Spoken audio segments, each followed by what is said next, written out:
Boa tarde, pessoal. Hoje eu vim fazer mais uma atualização do que aconteceu de ontem para hoje, em relação àquelas iniciativas que a gente tinha comentado. Em relação à parte do diagnóstico, a gente sentou hoje com a OPAS para receber 10 milhões de testes. E agora o general Eduardo está trabalhando toda a logística disso, não é uma coisa simples, porque você não tem lugar para receber tudo, tem toda uma refrigeração específica. Você tem a chegada dos testes e a distribuição para os diferentes estados, isso já está acontecendo agora. Inclusive, a gente vai também estar vendo alguns estados com necessidade mais urgente para tentar trabalhar isso de hoje para amanhã. Outra coisa importante, já na parte do cuidado, do tratamento, a gente hoje habilitou 1.134 leitos de UTI pelo Brasil, nos mais diferentes estados, e a União isso vai representar um investimento no cuidado de 163 milhões ao longo de 90 dias. Né? A gente também embarcou hoje para Manaus profissionais da Força Nacional do SUS, para reforçar lá o combate do coronavírus. Né? E em relação aos números sobre casos novos e óbitos, a gente teve um aumento nos óbitos que foi acima do que vinha acontecendo anteriormente, 407. A gente não sabe se isso aí representa um esforço de fechar os diagnósticos ou se isso aí vai representar uma linha de tendência de aumento. Como eu falei ontem, a gente avalia todo dia o que está acontecendo até hoje, até ontem, até hoje à tarde, e a partir dos dados novos a gente define as próximas ações. Né? Então, essencialmente, hoje, o que eu tinha para dizer para vocês era isso, só para a gente poder mostrar, a gente realmente está fazendo, o foco agora é a gente ter ações, né? E a gente está focado em fazer com que isso aconteça da forma mais eficiente e rápida possível. Obrigado, gente. Abriremos para as perguntas. Primeira pergunta, Victor Bogodian, Globo News. Boa tarde, ministros. Primeira pergunta para o ministro da Saúde, ministro Nelson. O senhor disse que ainda não se sabe se esse aumento expressivo aí do número de mortes diz respeito àquele esforço para zerar a fila de testes. Quando que a gente vai ficar sabendo, afinal, se foi ou não, ou se está tendo uma tendência de alta diária do número de mortes e de casos? E uma pergunta para o ministro da CGU, ministro Wagner. Essa decisão de suspender a antecipação do pagamento da segunda parcela do benefício do auxílio emergência faz parte desse esforço da CGU para evitar o mau uso dos recursos nesse momento de mais flexibilização da liberação de recursos em função da situação da pandemia do Covid? Obrigado.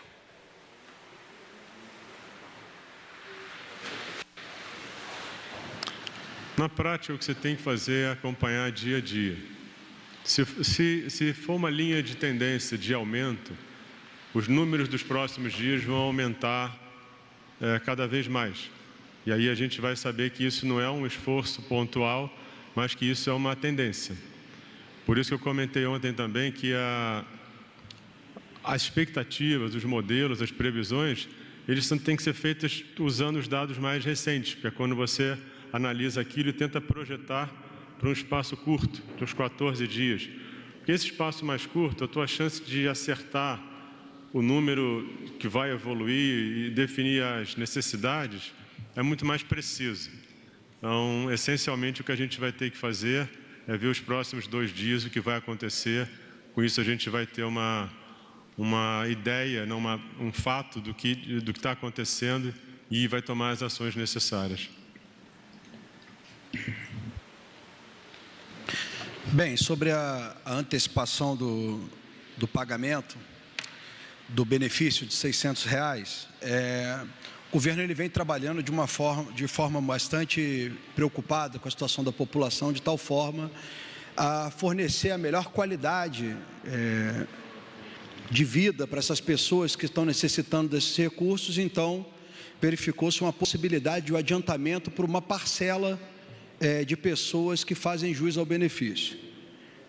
A nossa preocupação quando vimos isso é que nós temos 98,2 bilhões para pagamento desses benefícios em 3 parcelas de R$600.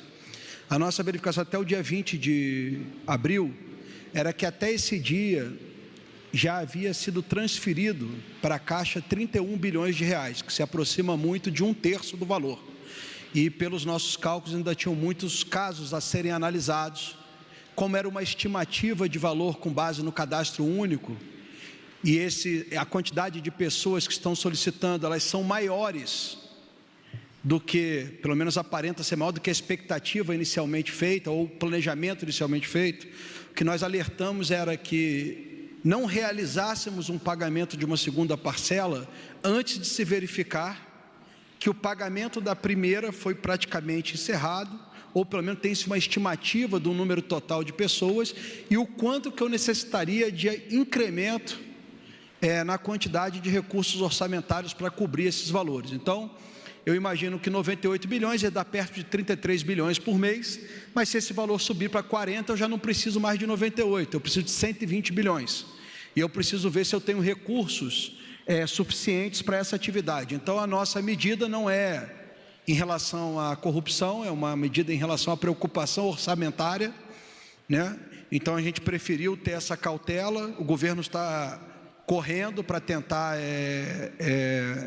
equacionar isso aí, mas vamos lembrar bem que não era um descumprimento a gente ia adiantar o pagamento. O que a gente teve foi um cuidado adicional que a CGU fez ao Ministério da Cidadania, mas já estamos lá trabalhando conjuntamente com Dataprev, Caixa e Ministério da Cidadania para que a gente possa dar uma solução rápida a esse problema.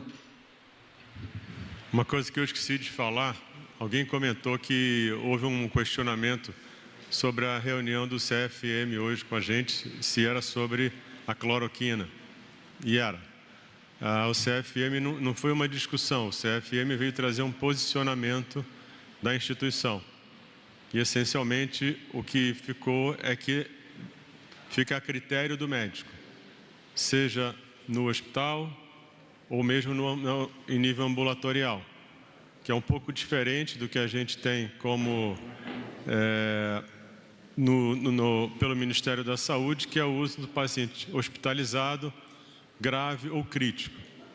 É importante deixar claro que você permitir o uso a critério do médico não representa uma recomendação do Ministério da Saúde.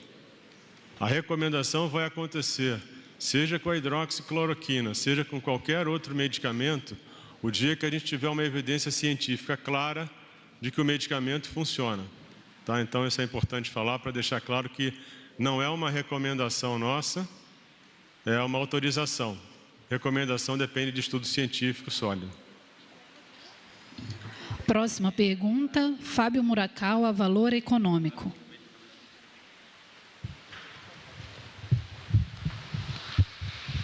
Ministro Braga Neto, boa tarde. Bom, ministro, o senhor teve agora há pouco uma teleconferência, né, com cerca de 40 empresários, liderados ali pelo Paulo Scaff.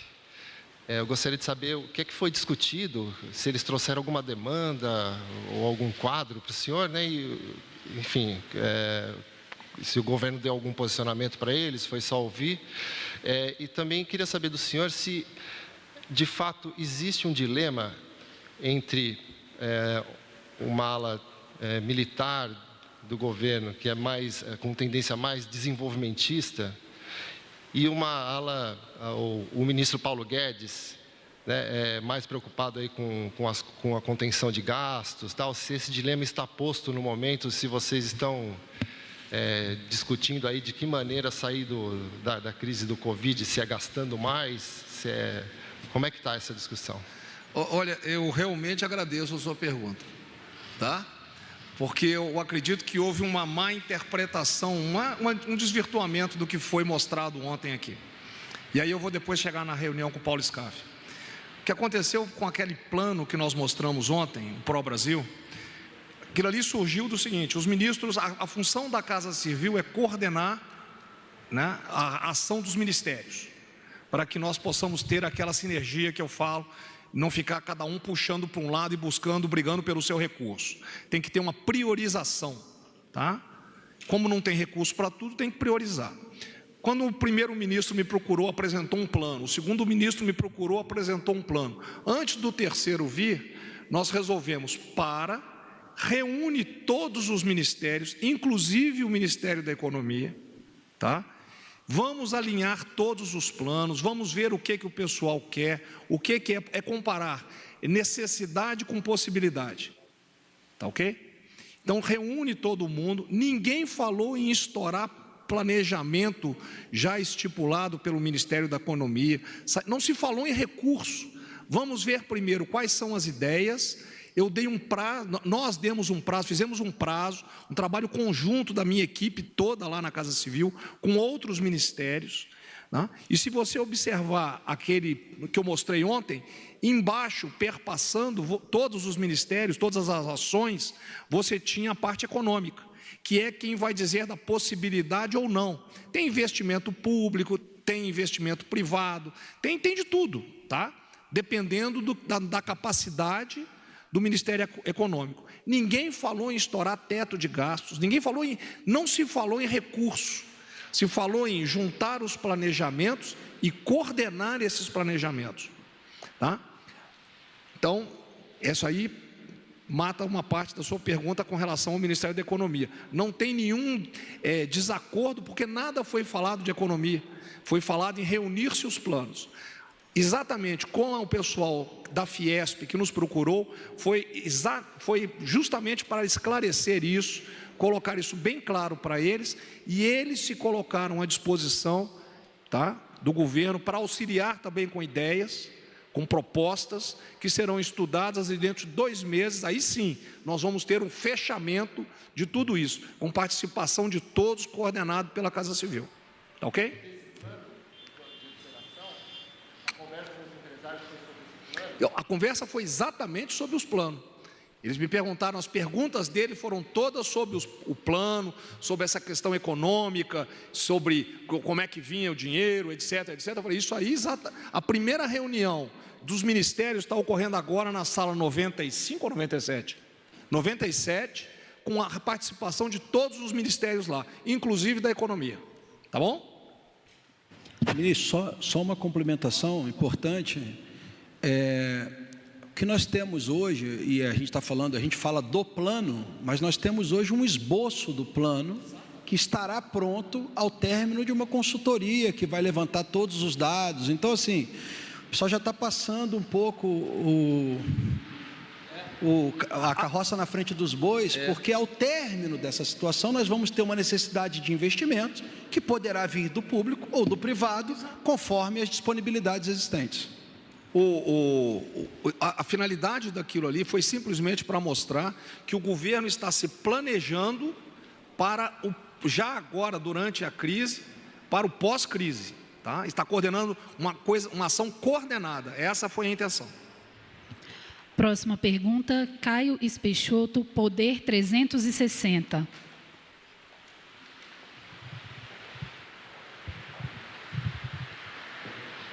Boa tarde. Eu queria fazer a pergunta para o ministro Tais, que é o seguinte: o Ministério está preparando, junto com o IBOP, a Universidade de Pelotas, aquela pesquisa de 100 mil testes. Acredito que isso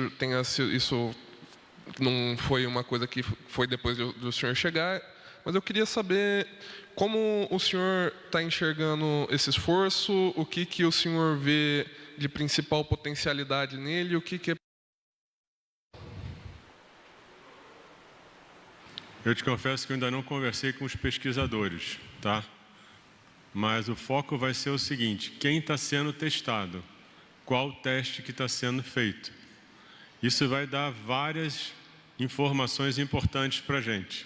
Primeiro, se você faz o teste em pessoas sem sintoma, você começa a entender qual é a incidência da doença na população como um todo. Isso é importante porque você vai poder fazer projeções de mortalidade da doença. Porque quando você foca só no doente mais grave, no doente que está no hospital, essa população é uma população muito mais grave e o número de pessoas é 15%, 20% talvez daquele número, né? Se for na terapia intensiva, 5%. Então esse denominador é muito menor, então te dá a sensação de que a mortalidade é maior. Esse estudo ele vai permitir que a gente entenda o que é a doença no Brasil, dependendo da população testada e do tipo de teste feito.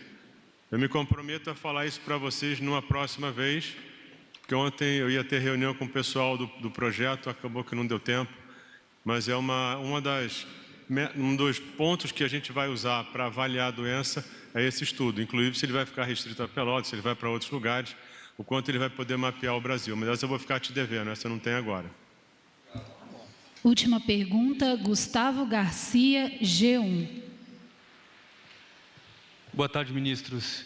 Ministro Braga Neto, o ministro Sérgio Moro ele vai permanecer no governo? E ministro Taishi, pelo que foi divulgado hoje, mais de 400 mortes nas últimas 24 horas, o senhor defende o isolamento social amplo ou não? A pergunta sua é por causa dessas notícias que estão correndo. Vou te responder simplesmente o seguinte: a assessoria do ministro Moro já desmentiu a saída dele agora do governo, tá? Já está publicado essa informação. Eu vou talvez explicar um pouco melhor o que eu falei ontem. Quando eu digo para você que a gente vai ter que mapear no dia a dia e vai ter critérios, estratégias de saída, isso não quer dizer, primeiro, que a gente vai voltar, vai sair amanhã e que alguém defenda o isolamento ou não. A gente defende o que é melhor para a sociedade. Se o melhor para a sociedade for o isolamento e tiver que ser o isolamento, é o que vai ser. Se eu puder flexibilizar, dando autonomia para as pessoas, uma vida melhor, e isso não vai influenciar na doença, é o que eu vou fazer. Então não existe uma escolha de isolamento ou não, é o isolamento na hora certa e a saída e a liberação na hora certa, entendeu? É isso que eu estou te falando. A gente tem que definir isso no dia a dia. Essa capacidade de julgar e tomar decisão que vai fazer com que a gente consiga ajudar a sociedade. Está encerrada essa coletiva.